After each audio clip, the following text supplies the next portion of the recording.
Programımız tüm hızıyla devam ediyor. Bugünkü program konuğumuz Doktor Nihat Dik. Hocam hoş geldiniz. Hoş bulduk Fatih Hocam, nasılsınız? Teşekkür ederim. Sizler nasılsınız? Sağ olun. Teşekkür ederim. Ben de çok iyiyim. Hocam bugün yine çok önemli bir konudan bahsedeceksiniz. Evet. Hocam özellikle kök hücreyle çok ilgilendiğinizi biliyorum. Ve bunu saç ekimi yaptığınız hastalara kombine ediyorsunuz. Evet. Hocam kök hücreli saç ekimi nedir? Diğer yöntemlerden ne farkı vardır diyerek ilk sorumuza başlayalım. Evet, diğer yöntemler dediğimiz normal saç ekimi ve alternatifleri. İşte Evet. Oksijenli, ozonlu, PRP'li, şunlu bunlu bir sürü değişik saç ekimi. Tabii saç ekiminin başkenti İstanbul olunca dünyada. Evet. Tabii ki buradaki bizim diğer doktor arkadaşlar da farklı yeniliklerle saç ekimine taze kan getirmeye çalıştılar. Bunun en son noktası kök hücreli saç ekimi. Evet. Şimdi saçınız dökülüyorsa önce geliyorsunuz, bir bakıyoruz, inceliyoruz saçınız neden dökülüyor? Ya da saçınızın dökülme aralığı, açıklığı ne kadar olmuş? Eğer kapatabilirsek yalnızca kök hücre yapıyoruz. Saç ekimine gerek bile kalmıyor. Çünkü kök hücre zaten 3. haftadan itibaren saç dökülmesini durdururken 3. aydan itibaren yeni saç, yavru bebek saç şeylerinin greft deniyor buna. Yeni greftlerin, yeni saç köklerinin üremeye başlaması, köklerin yeni gövdeler üretmeye başlaması 3. aya denk geliyor. 6. ayda before after resimleri, fotoğrafları çekmeye başlıyoruz ve wow, işte bu sesi 6. ayda duyabilirsiniz. Üstelik saç ekimi olmadan. Ama bakıyoruz ki donör alan var ama saç kaybı o kadar fazla olmuş ki iş işten geçmiş. Artık burayı sulasanız da, gübreleseniz de, bilmem ne yaparsanız yapın yeni ağaç dikmeden olmayacak gibi ise o zaman kök hücreli saç ekimi diyoruz. Yani önce gübrelediniz, suladınız, baktınız bir bahçeniz var. Adam oldu, oldu. Bir 6 ay bekliyorsun. Adam olmadı, o zaman diyorsunuz ki ben buna bir de fidan dikeyim, böyle yeşillendireyim. Aslında işin kısa mantığı bu.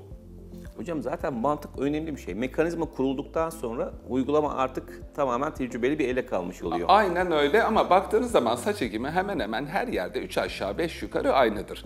Saç eken elemanlar, saç eken hemşireler, saç eken işte anestezi teknikerleri olsun. Yani eline iğne alma yetkisi olan ve saç ekme yetkisi olan Sağlık Bakanlığı tarafından görevlendirilmiş ve yetkilendirilmiş kişiler yapmak kaydıyla hemen hemen her yerde aynı.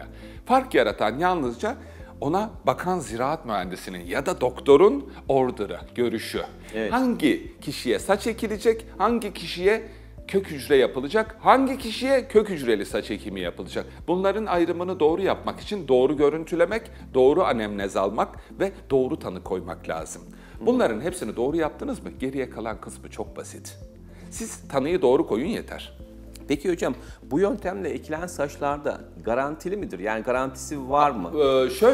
Ben size şöyle söyleyeyim. Kıraç bir araziniz var Evet. ve burayı ağaçlandırmak istiyorsunuz. Arka tarafta da orman var. Oradan fidanlar getireceksiniz. Evinizin ön bahçesindeki kıraç araziye dikeceksiniz. Şimdi sorunun cevabı şu. Bu kıraç araziye ben direkt toprağa kassam, fidanları diksem Tutma ihtimali daha iyi. zayıf. Yoksa o toprağı oraya güzel böyle dere yatağından toprak getirsem, oraya böyle kamyonlarca o topraktan döksem, bir de üzerine gübre döksem, bir de üzerine güzel çukurları kazsam, fidanları diksem ve üzerine de güzel bir sulasam düzenli aralarla. Yani bu ev ödevi, doktor order'ından bahsediyorum. Evet. Bunu yapsam, şimdi bir tarafta kıraç toprağa fidan ektik, bir tarafta kıraç toprağı önce besledik, gübreledik, toprak ilavesi yaptık, üzerine suladık, kazdık, öyle fidan diktik. Hangi tarafta başarım daha fazla? Muhakkak yani. İzleyicilere soruyorum, sizce? Kesinlikle net. Şimdi birinde bir yatırım var, birinde kıraç bölge fidan ekmek var. Şimdi sorunun cevabı şu, tabii ki yani tutacaksa ötekinden kesinlikle kat kat fazla tutar. Saç ekimi yapıldıktan sonraki ilk bir ayda şok dökülme yaşarız normalde. Niye? Evet. Travmaya uğramış saç kökleri onların o skalp tarafından, saç teli tarafından kanlanması başlayana kadar travmaya uğradıkları için bir kendilerini atarlar. Yani bir hasta yatağına düşerler şöyle bir. Evet. Ondan gövdeyi kaybederler. Sonra beklersiniz 1, 2, 3 ay. 3 ay sonra tekrar güçlendiklerinde, kan dolaşımı arttıklarında yeniden gövde üretmeye başlarlar. Lale soğanı gibi düşünün. Evet. Tekrar gövde üretmeye başladıklarında siz 3 ay belki de 4 ay sonra yeni bir saç hücresinin, saç gövdesinin çıkmaya başlamasını takip ediyorsunuzdur. 6. ayda küçük küçük saçlarınız çıkmaya başlar. Kök hücreli saç ekiminde ise travmaya uğramayan saç kökleri ekildiği yerde kalır ve oradan uzamaya başlar. Çünkü stres yok, travma yok, kan dolaşımı çok güçlü. Daha eğer ki hastanın cildi çok inceyse, yani çok kıraçsa toprak, evet, cilt çok inceyse, karın yağından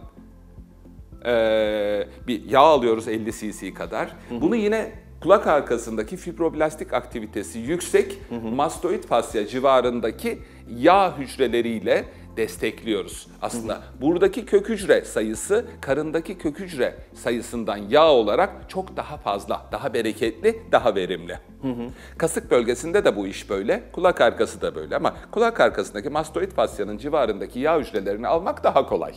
Onun için oradan aldık. Göbek yağını da aldık, nanofet hale getirdik, incelttik. Evet. Sonra bu ikisini karıştırdık. Evet. Bu karışımı tuttuk, incelmiş saçlı deriye uyguladık.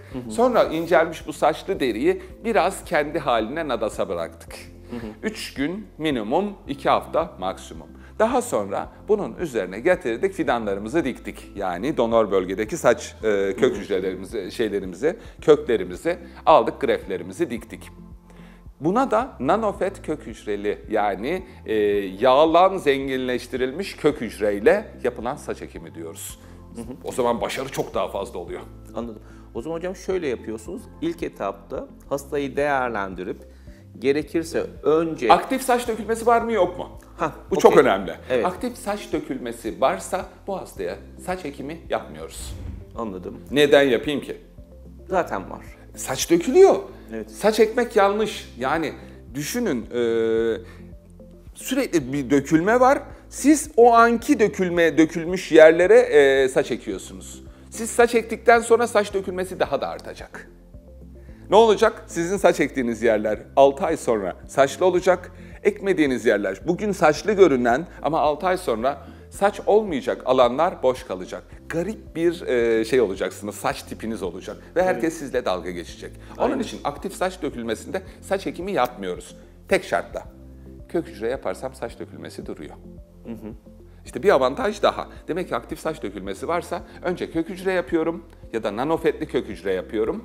Araya bir 3 gün dinlenme faslından sonra oraya tutuyorum. FUE ya da DHI, yani bir tanesi penset ekimi, bir tanesi kalem ekimi. Evet. Kanalları safirle açarsınız, şeyle açarsınız, jilet ucuyla açarsınız. Bunlar opsiyonel değişir sürekli. Yani ücretini ödediğiniz sürece en iyisini alırsınız. Ama anlattığım teknik parayla satın alınmıyor. Bu tamamen doktorun anemnez alması. Saçınız neden dökülüyor? Belki saçınızın dökülmesi, kadınsınız ve polikistik overiniz var. Şimdi buna saç eksem de bir şey olmayacak ki. Dökülmeye devam edecek. Çünkü erkeklik hormonu var. Hormon orada devam sürekli ediyor. hormonal. Yani bu anemnez doğru alındıktan sonra eğer tam emin değilseniz doktor olarak bir de buna saçla ilgili bir laboratuvar testi yapmak lazım. Bunun için de vitaminler, mineraller, saç dökülmesine neden olan belki demir eksikliği, anemisi vardır, belki tiroidleriyle ilgili problemi vardır, belki polikistik overi vardır. Bu yönden de incelemek lazım hastayı. Onun için öncesinde bir photofinder'la mutlaka bir hastanın fotoğrafının çekilip saç köklerinin sayılması ve saç köklerinin kalitesinin tespit edilmesi ve arşivlenmesi gerekiyor. Yani ulusal bir yayın yapsanız, böyle işte Amerika'daki bir dergiye bir yayın gönderseniz kameranızda çektiğiniz fotoğrafı kabul etmiyor, biliyorsunuz. Tabii. Bunun için onların şartlarını yerine getirmeniz lazım ve bir sonraki before after fotoğraflarının aynı şartlarda, aynı ışıkta, aynı makinalarla ve istenilen kalitedeki makinalarla yapılması gerekiyor. Yani biraz işe bilimsel bakmak gerekiyor. Kesinlikle doğru. Peki hocam, bu kök hücreli saç ekimi yapacağınız hastalar kaç gün önceden size gelmesi gerekir ve ne kadar süre sizinle birlikte olmaları gerekir? Yani kök bu hücreli süreç olarak... saç ekimi yapmak için şöyle, dediğim gibi, eğer ki karın yağıyla da desteklemek gerekiyorsa, hastanın saç derisi iyice inceldiyse ve bu saçı çıkartacak, üretecek kadar altında yağ dokusu kalmadıysa, kan dolaşımı iyice zayıflamışsa 3 gün önceden gelmesi gerekiyor saç ekiminden. Ben 3 gün önce ona nanofet kök hücre uygulaması yapmam gerekiyor. Bu ameliyathanede yapılan bir işlem. Evet.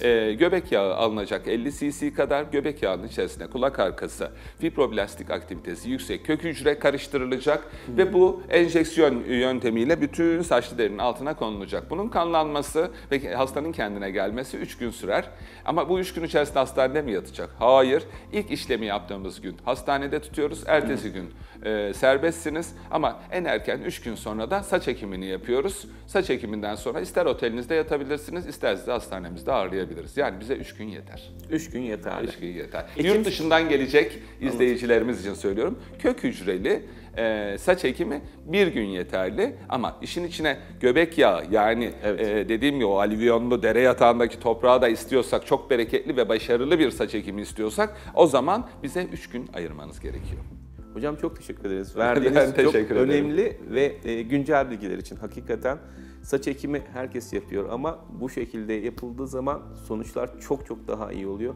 Hocamı dinleyin lütfen, çok detaylı bir şekilde anlattım. Hocam çok teşekkürler tekrardan. Efendim herkese güzel bir gün olsun. Sağ olun. Programımızın bugünkü konuğu Doktor Nihat Dik idi. Kendisine vermiş olduğu bilgiler için tekrar teşekkür ederiz. Programımız kaldığımız yerden tüm hızıyla devam ediyor.